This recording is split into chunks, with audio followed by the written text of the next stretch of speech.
안녕하세요. 미소한줌 이야기입니다. 오늘은 정말 특별한 사연을 준비했어요. 요즘 같은 시대에 시어머니와 며느리가 한 지붕 아래 산다? 상상만 해도 숨이 막힐 것 같죠?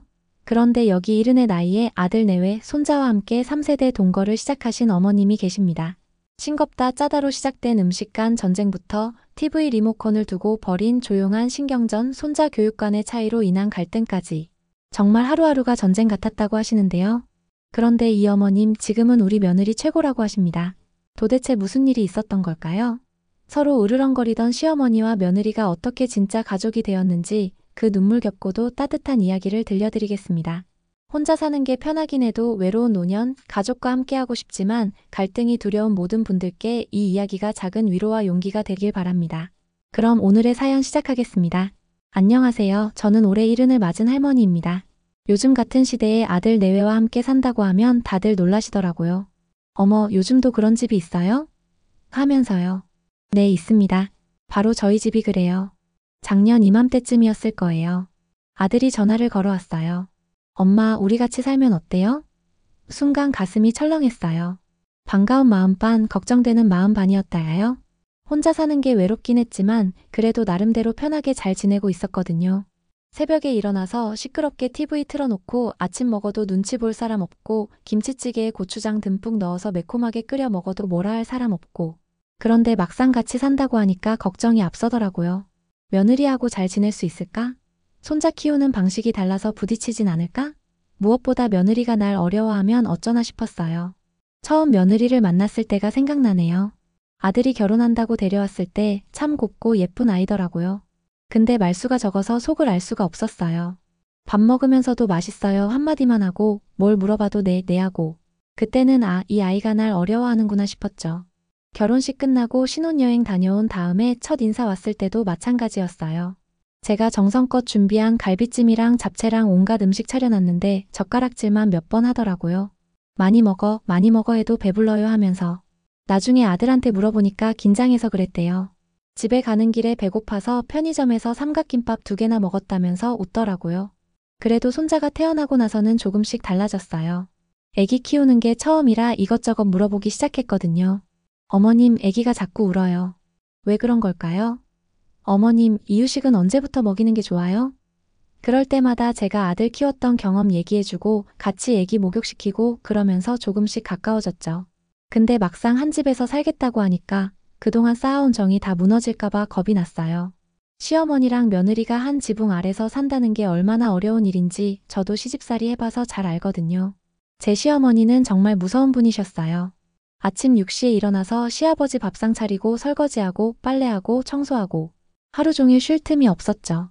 김치 담그는 날이면 배추 100포기는 기본이었고 명절 때면 전 부치다가 기름 냄새에 머리가 아플 정도였어요. 그때는 그게 당연한 줄 알았는데 지금 생각해보면 참 대단하신 분이었어요. 무서우셨지만요. 저는 그런 시어머니가 되고 싶지 않았어요.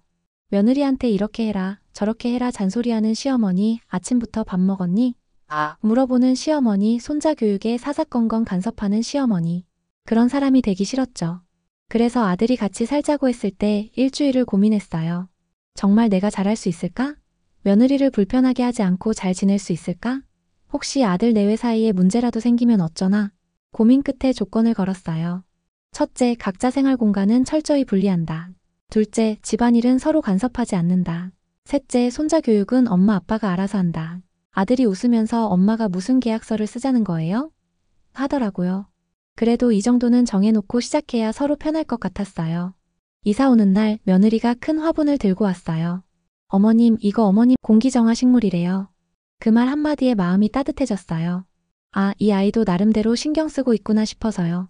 첫날 저녁 다 같이 모여서 치킨을 시켜 먹었어요. 손자 녀석이 할머니, 우리 집 넓어서 좋아요. 할머니 방에서 숨바꼭질하고 싶어요. 하면서 까르르 웃는데 그 순간 잘 결정했구나 싶었죠.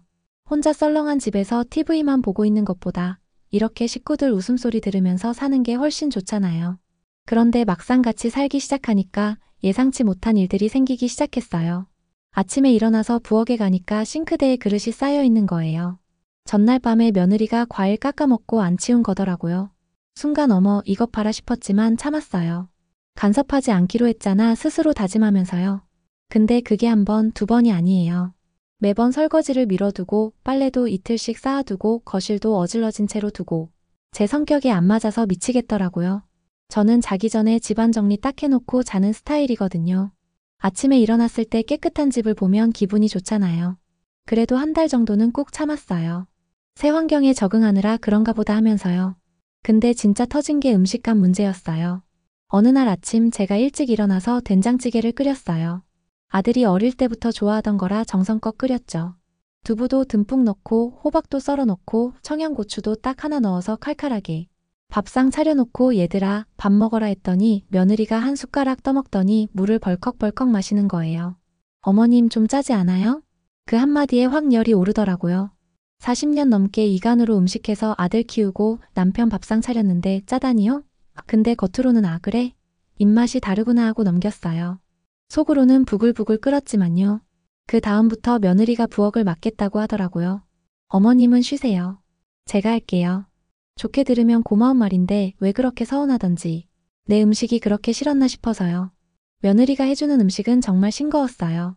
김치찌개인지 멸치육수인지 구분이 안 갈 정도로 밥 먹으면서 계속 김치만 집어먹게 되고 간장 종지 옆에 두고 찍어 먹게 되고 한 번은 참다 못해서 얘야 소금 좀 더 넣으면 안 될까? 했더니 어머님 나트륨 줄이셔야 해요. 건강에 안 좋아요 하는 거예요. 아니 70년을 이렇게 먹고 살았는데 이제 와서 바꾸라고? 그것도 며느리가? 진짜 그날은 방에 들어가서 혼자 울었어요. 서럽더라고요. 내 집인데 내가 눈치 보면서 살아야 하나 싶어서. 더 힘들었던 건 손자 교육 문제였어요. 우리 손자 올해 6살인데 영특해요. 한글도 벌써 다 떼고 숫자도 100까지 셀 줄 알고. 근데 버릇이 없어요. 밥 먹다가 일어나서 돌아다니고 어른이 말하는데 끼어들고 하고 싶은 대로 다 하려고 하고 한 번은 제가 얘야 밥상에서는 돌아다니면 안 돼 했더니 며느리가 괜찮아요 어머님. 아직 어려서 그래요 하는 거예요. 어리다고 다 봐주면 버릇이 어떻게 되겠어요? 며느리야 그래도 기본 예절은 가르쳐야지. 어머님 요즘은 안 그래요. 애들 자율성을 존중해줘야 해요. 자율성이 뭔 자율성이야. 버릇 없는 거지. 어머님 제가 알아서 할게요. 그 말에 또 입 다물었어요. 손자 교육은 간섭하지 않기로 했잖아 하면서. 근데 속으로는 저렇게 키워서 나중에 고생은 누가 하나 싶었죠. TV 채널 가지고도 은근히 신경전이 있었어요. 저는 아침에 일어나면 트롯 프로그램 보는 게 낙이거든요. 임영웅, 영탁이, 이찬원. 이런 가수들 보면서 하루를 시작하는 거죠. 근데 며느리는 꼭 그 시간에 나와서 어머님 애기가 뽀로로 보고 싶대요 하는 거예요. 처음엔 그래 하고 양보했어요. 손자 이쁘니까. 근데 매일 그러니까 짜증이 나더라고요. 내가 TV 볼 시간도 없나? 한 번은 얘야 할머니도 좀 보자. 조금만 기다려 했더니 손자가 울어버리는 거예요. 싫어. 뽀로로 볼 거야. 하면서 바닥에 들어 누워서 발버둥 치고 며느리는 또 어머님 제가 핸드폰으로 보여줄 테니까 그냥 애기 보게 해주세요 하고 아니 이게 누구 집인데 내가 왜 핸드폰으로 봐야 해? 화가 나서 그냥 방에 들어가 버렸어요. 또 한 번은 아들이 회사에서 늦게 들어온 날이었어요. 저녁 11시쯤 됐나? 거실에서 아들 내외가 얘기하는 소리가 들리는데 내 얘기를 하는 거예요. 엄마가 너무 간섭하시는 것 같아. 그러게. 우리가 알아서 할 텐데. 음식도 너무 짜고 애한테도 너무 엄격하시고. 조금만 참자. 어머님도 적응 기간이 필요하실 거야. 가슴이 철렁했어요. 내가 그렇게 힘들게 하나? 나름대로 참고 있다고 생각했는데 그것도 부담스러웠나? 그날 밤은 한숨도 못 잤어요. 차라리 혼자 살까 하는 생각까지 들더라고요. 근데 전환점이 된 사건이 있었어요. 며느리가 몸살이 났던 날이에요.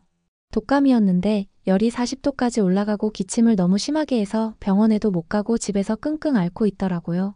아들은 출장 가서 없고 손자는 유치원 가야 하고 제가 나섰죠. 내가 애 유치원 데려다 줄게. 너는 쉬어. 며느리가 미안해하면서도 고마워하는 눈빛을 보내더라고요. 유치원 데려다 주고 와서 죽을 끓였어요. 아플 때는 따뜻한 죽이 최고거든요. 전복 넣고 표고버섯 넣고 정성껏 끓였죠. 며느리 방에 들어가서 얘야 죽 좀 먹어. 아무것도 안 먹으면 더 힘들어 했더니 눈물을 글썽이면서 어머님 감사해요 하는 거예요. 그때 알았어요.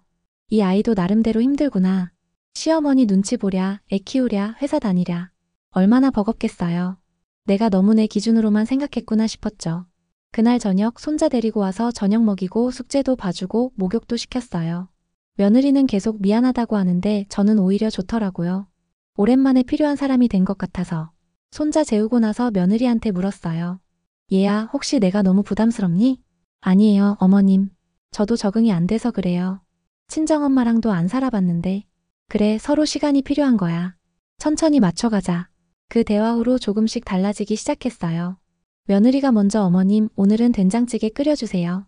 지난번 거 맛있었어요 하기도 하고, 저도 오늘은 내가 하는 음식 먹어볼게. 건강식도 괜찮더라 하기도 하고, 음식 간도 절충점을 찾았어요. 제 것은 조금 짜게, 며느리 것은 싱겁게 따로 간을 하기로 했죠. 번거롭긴 해도 서로 맞춰가는 거니까요. 손자 교육 문제도 천천히 풀어갔어요. 한 번은 손자가 또 밥상에서 돌아다니려고 하는데 제가 먼저 며느리한테 눈짓을 보냈어요.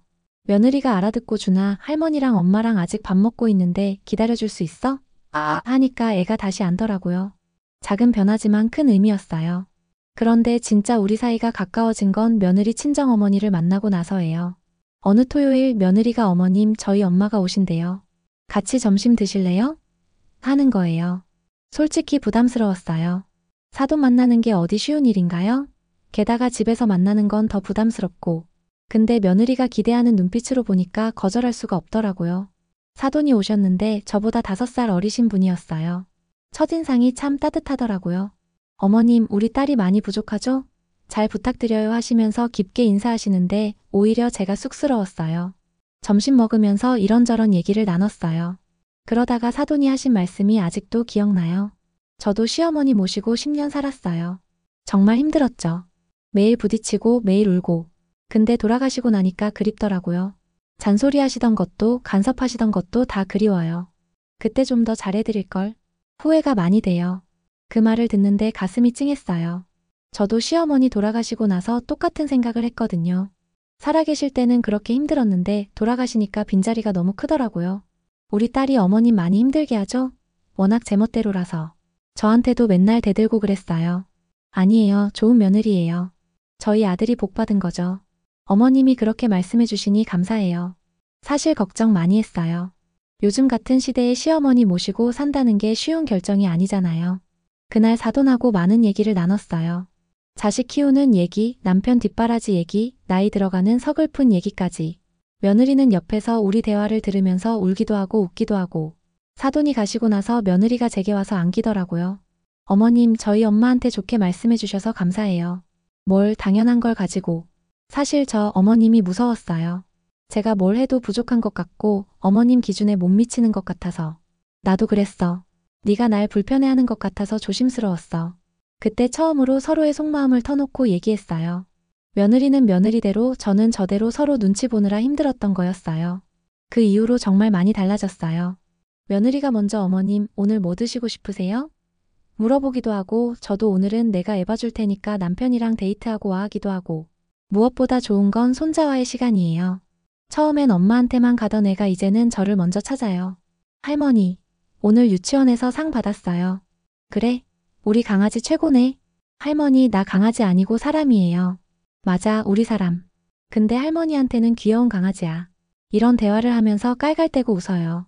밤에 잠자리에 들기 전에는 꼭 제 방에 와서 할머니 잘 자요.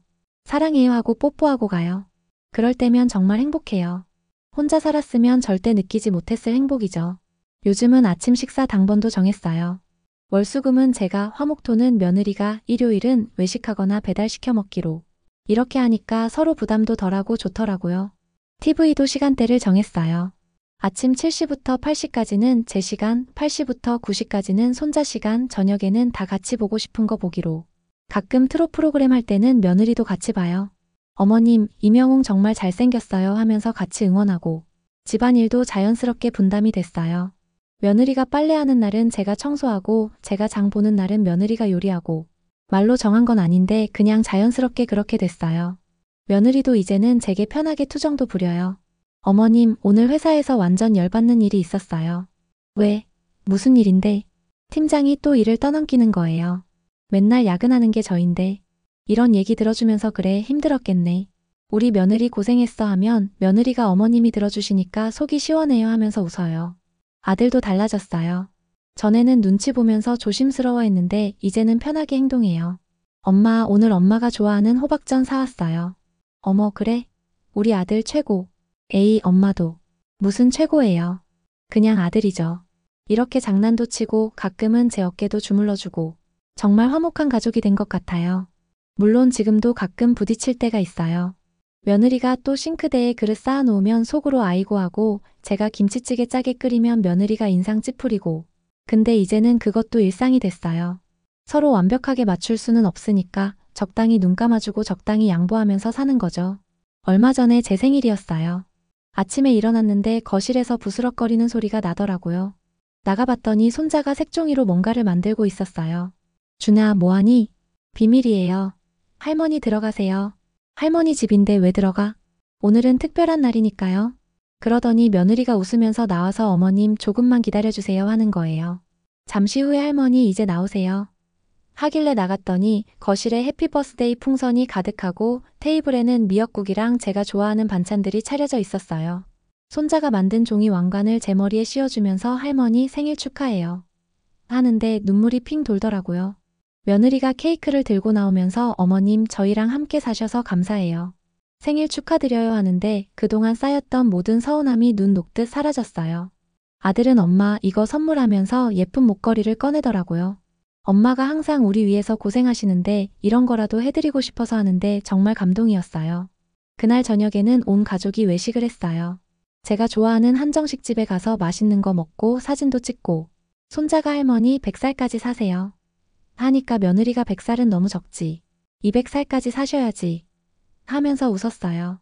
집에 돌아오는 길에 생각했어요. 아, 내가 정말 행복한 사람이구나 하고요. 사실 처음에 같이 살자고 했을 때는 걱정이 태산이었어요. 시어머니와 며느리가 한 집에 산다는 게 얼마나 어려운 일인지 알면서도 또 한편으로는 외로움이 무서워서 선택한 거였죠. 제 친구들 중에는 혼자 사는 친구들이 많아요. 다들 편하긴 한데 외롭다고 해요. 명절 때 자식들 오면 반갑긴 한데 가고 나면 더 허전하다고. 아플 때는 정말 서글프다고. 저도 남편 먼저 보내고 5년 동안 혼자 살았잖아요. 처음엔 자유로워서 좋았어요. 근데 시간이 지날수록 적적하더라고요. TV랑 대화하고 혼자 밥 먹고 혼자 잠들고 특히 밤에 잠이 안 올 때는 정말 막막했어요. 지금은 달라요. 아침에 일어나면 손자가 할머니 굿모닝 하고 인사하고 며느리가 어머님 잘 주무셨어요? 하고 묻고 아들이 엄마 오늘 뭐 드시고 싶어요? 하고 물어요. 이런 일상이 얼마나 소중한지 몰라요. 물론 가끔 혼자 살 때가 편했지 싶을 때도 있어요. 특히 피곤한 날, 며느리랑 의견이 안 맞는 날, 손자가 말 안 듣는 날은 더 그래요. 근데 그것도 잠깐이에요. 결국은 그래도 같이 사는 게 좋아하는 마음이 더 커요. 제가 며느리한테 자주 하는 말이 있어요. 우리가 남이가? 이 말은 제 시어머니가 제게 자주 하셨던 말이에요. 처음엔 부담스러웠는데 지금 생각해보면 그 말 속에 정이 있었어요. 가족이니까 남이 아니니까 서로 이해하고 살자는 의미였죠. 이제 며느리도 그 말을 이해하는 것 같아요. 맞아요, 어머님. 우리가 남이가요? 가족이죠 하면서 웃어요. 요즘 우리 집 일과를 말씀드리게요. 아침 6시 제가 제일 먼저 일어나요. 커피 한 잔 마시면서 창밖을 보면 하루가 시작되는 게 느껴져요. 7시쯤 되면 손자가 일어나서 할머니 배고파요 하고 며느리가 부산하게 출근 준비하고 아들이 넥타이 매면서 왔다 갔다 하고 아침 식사 시간은 전쟁이에요. 준아 빨리 먹어. 유치원 늦겠다. 엄마 제 양말 못 봤어요? 여보 내 차키 어디 있어? 이런 소리가 왔다 갔다 해요. 정신없지만 활기차요. 혼자 조용히 먹던 아침과는 천지 차이죠. 다들 나가고 나면 집이 조용해져요. 그때가 제 시간이에요. 청소도 하고 장도 보고 친구들도 만나고 가끔 며느리가 전화해서 어머님 오늘 뭐 하세요? 저녁에 제가 좋아하시는 족발 사갈게요 하면 기분이 좋아요. 저녁이 되면 다시 북적북적해져요. 손자는 유치원에서 있었던 일 신나게 떠들고 며느리는 회사 일 얘기하고 아들은 TV 보면서 이런저런 코멘트하고 시끄럽지만 그 소리가 좋아요. 이게 바로 가족의 소리니까요. 주말에는 다 같이 나들이도 가요. 공원 가서 산책도 하고 맛집도 찾아다니고 손자가 할머니랑 같이 가니까 더 재밌어요 할 때면 정말 뿌듯해요. 제가 이 나이에 깨달은 게 있어요. 완벽한 가족은 없다는 거예요. 서로 다른 사람들이 모여 사는 거니까 부딪히는 게 당연해요. 중요한 건 그 차이를 인정하고 서로 맞춰가려고 노력하는 거죠. 시어머니와 며느리 사이 참 어려운 관계예요. 서로 다른 세대, 다른 환경에서 자란 두 여자가 한 남자를 사이에 두고 가족이 되는 거니까요. 예전처럼 시어머니가 군림하는 시대도 아니고 그렇다고 며느리 마음대로만 할 수도 없고 그래서 더 노력이 필요한 것 같아요. 서로를 이해하려는 노력, 양보하려는 노력, 사랑하려는 노력. 쉽지 않지만 그 노력의 결과는 충분히 값져요. 며느리가 가끔 제게 그래요. 어머님, 저 잘하고 있는 거 맞죠? 그럴 때마다 저는 꼭 안아주면서 말해요. 그럼 너무 잘하고 있어. 우리 며느리 최고야. 그리고 속으로 생각해요. 나도 잘하고 있는 거 맞지? 하고요. 3세대가 함께 산다는 건 도전이에요. 매일매일이 새로운 과제고 새로운 배움이에요. 하지만 그 속에서 찾는 행복이 있어요. 혼자서는 절대 느낄 수 없는 가족이기에 가능한 행복. 앞으로도 우리 가족 이렇게 울고 웃으면서 살 거예요. 가끔은 티격태격하겠지만 결국은 서로 기대면서. 그게 가족이니까요. 마지막으로 하고 싶은 말은 요즘 같은 시대에도 3세대가 함께 살 수 있다는 거예요. 쉽지 않지만 불가능하지 않아요. 서로 조금씩 양보하고 조금씩 이해하고 조금씩 사랑한다며. 우리 손자가 자주 하는 말이 있어요. 할머니, 아빠, 엄마, 우리 가족 최고. 맞아요. 우리 가족 최고예요.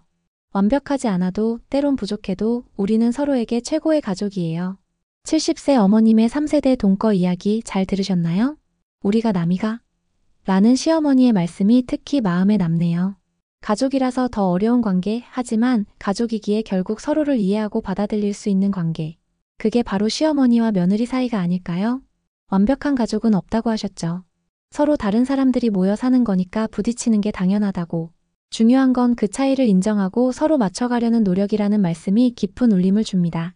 혼자 사는 편안함과 함께 사는 번거로움 사이에서 고민하시는 분들, 시어머니 혹은 며느리와의 관계로 힘드신 분들께 이 이야기가 조금이나마 도움이 되었길 바랍니다. 할머니, 아빠, 엄마, 우리 가족 최고. 라는 손자의 말처럼 완벽하지 않아도 서로에게 최고인 가족. 그런 가족을 만들어가는 모든 분들을 응원합니다. 시청해주신 여러분 진심으로 감사합니다. 이 이야기가 마음에 와닿으셨다면 구독과 좋아요 한 번씩 그리고 댓글로 응원해주세요. 여러분의 응원은 더 좋은 이야기로 돌아옵니다. 지금까지 미소 한 줌 이야기였습니다. 감사합니다.